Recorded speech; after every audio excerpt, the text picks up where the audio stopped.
Ashama akkam jirtan hordoftoota koo gumiin dhaabbilee amantaa Oromiyaa ibsa kenneera. Maal jedhe laata?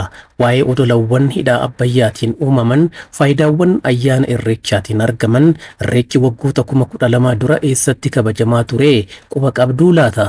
Odeeffannoo guutuu argachuudhaaf chaanaalii kana hanga dhumaatti hordofaa turtii gaarii.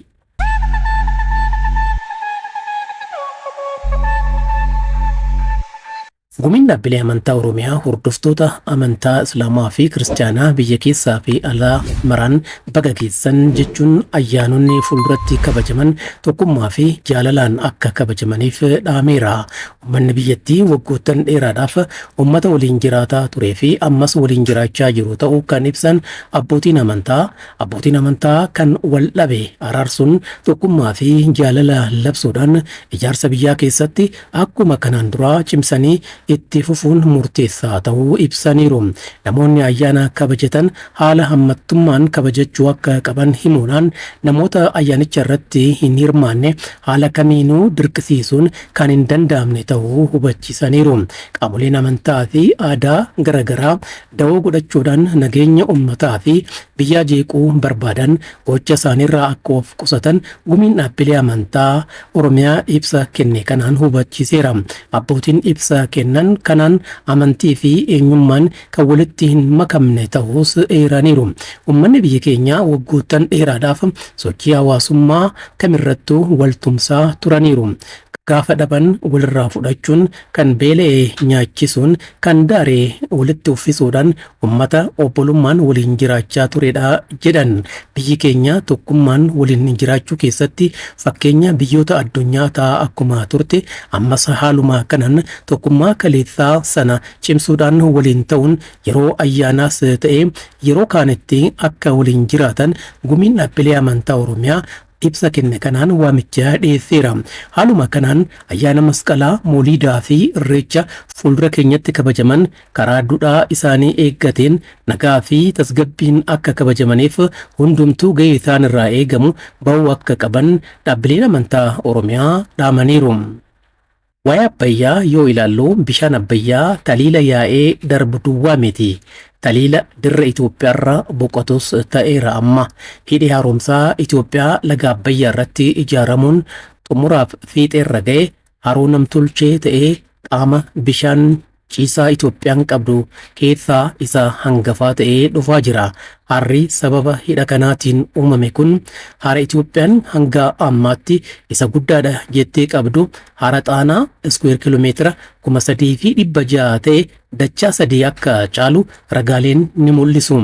Hara kana keessatti odolawwan 70 ta'an kan uumaman yoo ta'u tuuristoota hawwachuudhaaf gumaachi isaan qaban olaanaadha. Dhimma kana ilaalchisuudhaan muummichi ministeeraa Dr. Abiyyi Ahmad ergaa dabarsaniin gamtaan hojjechuudhaaf yoo murteessine humna kuufamaa biyyaalessaa keenya fayyadamuudhaaf gama hedduudhaan carraalee bal'aa qabnaa jedhan. Dr. Abiyyi Ahmad gama miidiyaa hawaasummaa isaaniin akka himanitti hidhi guddichi haaromsa Itoophiyaa yeroo ammaa bakka argama odoloota 70tti dhiyaatanii kan dandeettiin misooma buufata tuurizimii olaanaa qabanii ta'eera. Gamtaan hojjechuudhaaf yoo murteessine humna kuufamaa biyyaalessaa keenyaa fayyadamuudhaaf gama hedduun carraawwan bal'aa qabnas jedhaniiru muummichi ministeeraa. Bishaan hidha kanaan uumame lafa bal'aarra ciisu kana keessattis oomisha qurxummii bal'inaan hojjechuun hanqina gama kanaan jiru akka furuuf itti abdatameera.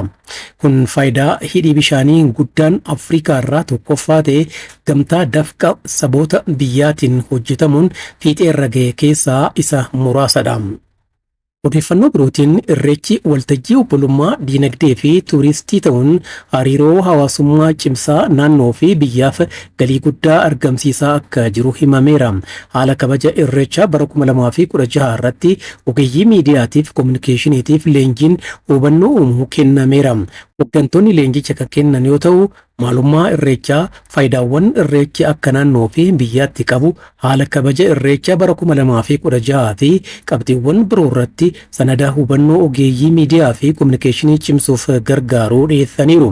Hoogganaan biiroo kominikeeshinii Oromiyaa obbo Haayiluu Addunyaa leenjii kana wayitii kennan irreechi sirna galateeffannaa araaraa fi dhiifamaa akkasumas guddummaa uumaa isaa kan uummanni Oromoo ittiin ibsatu akka ta'e himuun irreechi bara 2016 kallattii gamtaan abbootii gadaa Oromoo kaa'een hora Finfinneetti fulbaana 26 hora Arsadeetti ammoo fulbaana 27 bara 2016 akka kabajamu himaniiru.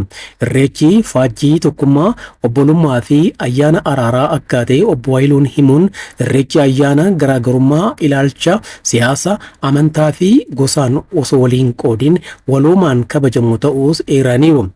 Kabaja ayyaana irreechaa irratti uffata aadaa fi alaabaa abbaa gadaatiin alatti alaabaan siyaasaa fi mallattooleen biraa argamuun kan hin barbaachifne ta'uun ibsameera.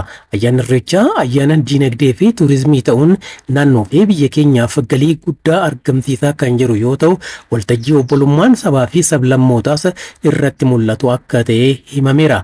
Ayyaana irreechaa irratti uummanni miliyoona 5 hanga miliyoona 7 kan irratti hirmaatu waan ta'eef ayyaana uummanni baganuuf dhufe jedhamu malee nutti dhufe jedhanii kan sodaatamu ta'uu akka hin qabne sadarkaa hundatti dhimma hubatamuu qabu akka ta'e himameera. Haala nageenya ayyaanichaa kabachiisuudhaaf qeerroo qarreenii fi qaamoleen garaagaraa leenjii fudhachuudhaan qaama nageenyaa waliin ta'uudhaan kan hojjetan ta'uunis marii leenjichaa irratti kan ibsame yoo ta'u, koreewwan sirna ayyaanichaaf haala mijeessan gurmaa'uudhaan hojjechaa kan jiran ta'uu obbo Haayiluun himaniiru. Namni ayyaana irreechaa kabajuuf iddoo sirna ayyaanaa irratti argamu hundumtuu ayyaanichi qabeenya waloo ta'uu hubatee nageenyaaf miidhagina isaatiif abbummaan gahee isarraa eegamu ba'uu qabas jedhan.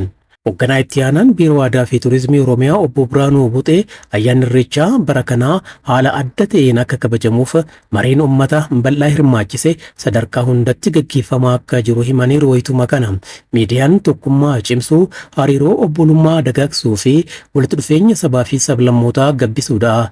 Gabbisuu keessatti shoora olaanaa qaba waan ta'eef cimsanii irratti hojjechuun murteessaa ta'us dubbataniiru.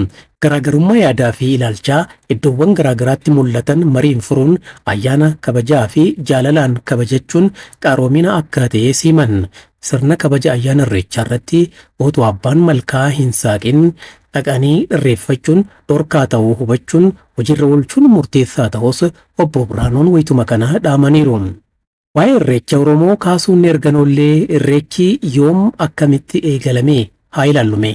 Irreechi otoo kuushoonni bakka adda addaatti hin qodamin waggoota 12,000 dura naannoo sulula Abbayyaatti eegalame. Ayyaanni irreechaa guyyaa Oromoon eenyummaa isaa itti yaadatee waaqa lafaa fi waliisaa gidduutti araara buusuudhaaf gamtaadhaan ba'ee waaqa isaa itti galateeffatudha. Waggoota 12,000 dura kuushoonni bakka adda addaatti osoo hin qoodamin ilmaan Oromoo kan turan obbolaan lamaan walitti bu'uun inni hangafaa isa quxisuu rukutee ajjeese. Obboleettiin isa du'ee Ateet jedhamtu awwaala obboleessa isheerra odaa dhaabdee bishaan Abbayyaa obaaftee kunuunsitee guddisuudhaan waggaa waggaadhaan odicha jalatti obboleessa ishee yaadachuudhaaf jila raawwachaa yookaan ayyaaneffachaa turte jedhama. Yeroo booda maatiin obbolaa lamaanii gaaddisa odichaa jala taa'anii gumaachaan araaraman. Ateetis araaramuu maatitti daran gammaddee yaadannoo obboleessa ishee waggaa waggaadhaan taasiftu itti fufte. Maatiin ishees guyyaa Ateet obboleessa ishee yaadattutti bakkichatti wal ga'uu jalqaban. Bakkichis iddoo irreessaa nagaa fi araaraa ta'e. Odaanis yeroo sanaa jalqabee muka yookaan gaaddisa araaraa fi seeraa ta'e. Ateetis guyyaa sanaa qabdee yaadannoo nageenyaa fi eegduu maatii taate. Maqaa Ateetiinis Ateeteen moggaafamtee yeroo ammaa eegduu maatii jedhamuudhaan kabajamaa jiraachuu fi Odaanis muka jala taa'anii seera gadaa ittiin tuman ta'eera. Irreechi hora Finfinnee kan warra Ardaa Muudaa waan ta'eef isa hangafadha. Irreechi hora Finfinnee waggoota 150 dura yeroo mootiin Minilik tulluu Inxooxxoo dhufee Finfinnee qubate kan dhorkame ta'uunis ni himama. Oromoon Gullallee, Galaanii fi Eekkaa irreecha Finfinnee dhorkamanis ardaa isaan irratti irreeffataa turan. Irreechi amma haala bareedaan kabajamuunsaa itti fufee as ga'e kun uummata Oromoo maraaf injifannoo guddaa fi guyyaa itti akaakayyuuwwan keenya waggaa 100 dura afaanii fi aadaan isaanii ukkaamamee eetaan irraa buqqaan kan itti yaadatamudha. Odeeffannoo kana hayyuu seenaa fi aadaa Oromoo obbo Alamaayyoo Hayilee wabeeffachuudhaan OBN irraa Masfin Tashoomaatu qindeessee waan hordoftaniif galatoomaa fayyaa ta'aa nagaatti.